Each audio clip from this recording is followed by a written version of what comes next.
Hey guys, Joseph here with Engadget, and I have in my hands something that many of you may have been anticipating.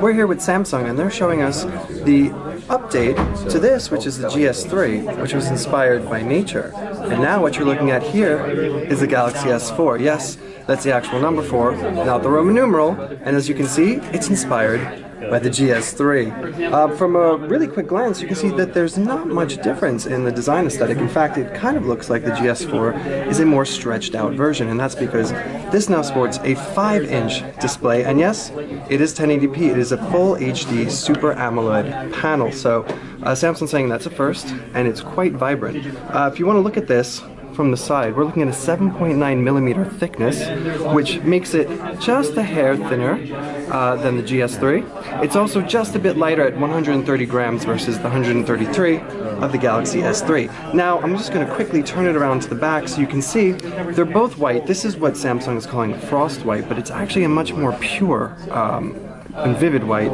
much more cleaner than what you're going to see here on the GS3 or the Note 2. And of course, since this doesn't have any sort of carrier branding on it, it falls in line with the other designs you've seen on Samsung's global products.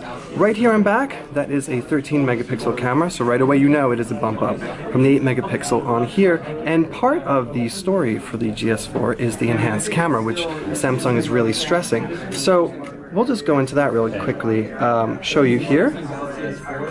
You can hear the little sounds, they're no longer water inspired. Then we'll go straight into the camera and you can see that it has an interface that it borrows, if we tap here on mode, from the Galaxy camera. So you're looking at the mode wheel that you can scroll through. You have options for panorama, something Samsung is calling eraser, so that if there are photo bombers in the background, as you can see highlighted here in pink, or sort of noise or motion blur, you can take a couple burst shots, tap on that highlighted portion, and remove it from your final shot. Now, the other big innovation in the camera is that it does a dual recording and dual shot mode. So if you want, you can go ahead and tap this icon, and what it's going to do, we can affect it, is it's going to pop up an option over here which we can scroll through a template. So this is the stamp option, but you can do oval blur, there's a heart shape, and what it does is it'll take the front-facing image and it'll put it there, which we can also swap around if we tap on this icon. And so you can take photos, whatnot, include yourself. There's also dual recording, and that does 1080p video as well. A few other notable things that come in the camera portion are cinema shot, which will allow you to use a burst mode, basically. And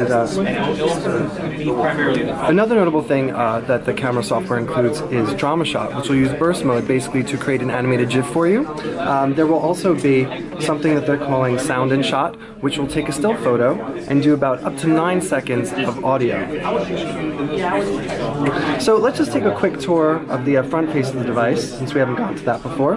So up here you can see there are a range of sensors. That's a 2 megapixel front-facing camera.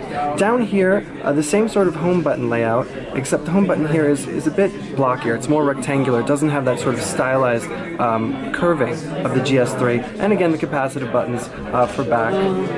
Let's see if we can turn it on. For back and for the taskbar are there, but they're hidden when you're not affecting them.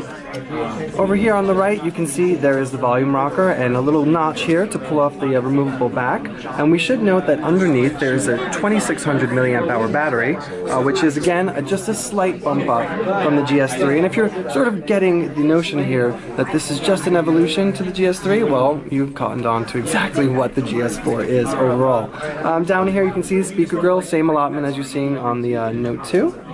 And then here on the left side is a more elongated, it's a bit thinner, more refined looking volume rocker.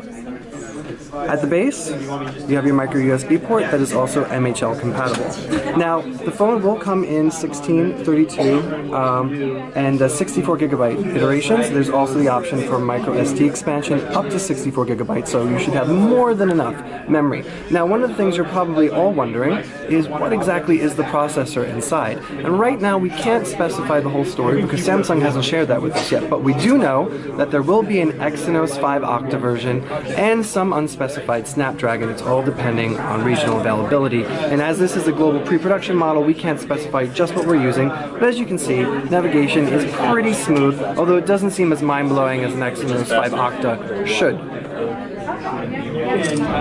Alright, so a couple of other new innovations that Samsung's put in here, and we're going to see if we can show you, is a bunch of gestures. They're building upon what they did in the GS3 before, and so you're getting things, maybe if we can pull up Flipboard, we could show this to you. It's building it right now. But you can actually go ahead, and if you tap, or actually if you hover, AirView now works with your finger. As you can see here, we had to get pretty close, but it'll show up a preview. Just hover over Flipboard and you can see it pulls up a preview, and then if we hover very closely on one of those, it should affect bringing up the actual article. Now another thing that should be enabled, and you can go ahead and if you pull down from notifications, you see this icon grid here. You can go ahead and turn all these on and off. It's a very simple way to toggle them, especially for users that might be overwhelmed by what you're seeing. And while we're in here, we can just go through it really quickly and show you. You still have S-Beam, you still have NFC, you have AirView, which is enabled, which allows you to sort of hover your hand, Air Gesture, which allows you to hover over, up, down, left or right to scroll through articles. AirView Smart Stay, which unfortunately does not have the eye tracking you've all heard about.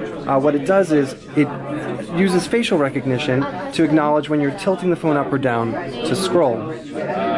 So we'll go ahead and see if we can show you some of that. Now if we go back to the home screen and pull up the browser here, just by simply waving our hand up or down, we can scroll up and down the screen. We can also go side to side if the camera picks it up, and scroll through different pages within the browser. Now this also works in the gallery as well.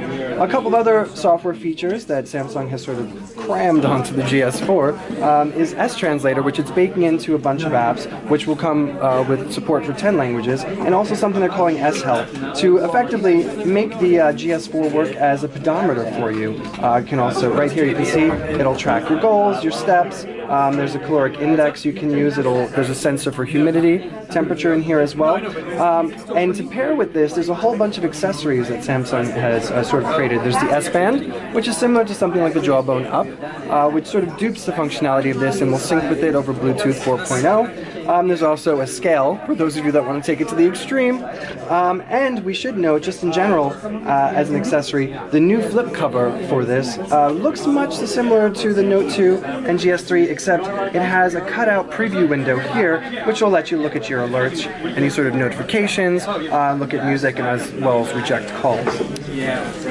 So, for now, we know that the GS4 will be launching in Q2, and in the US it will be on all the major carriers, so that's AT&T, Sprint, that's T-Mobile, that's Verizon, as well as on Cricket and US Cellular. Again, we don't know what regions are going to be getting the Exynos 5 Octa or the Snapdragon variants, but Samsung will elaborate that on a bit later. So that's it. This is the Samsung Galaxy S4. Joseph with Engadget. Thanks for watching.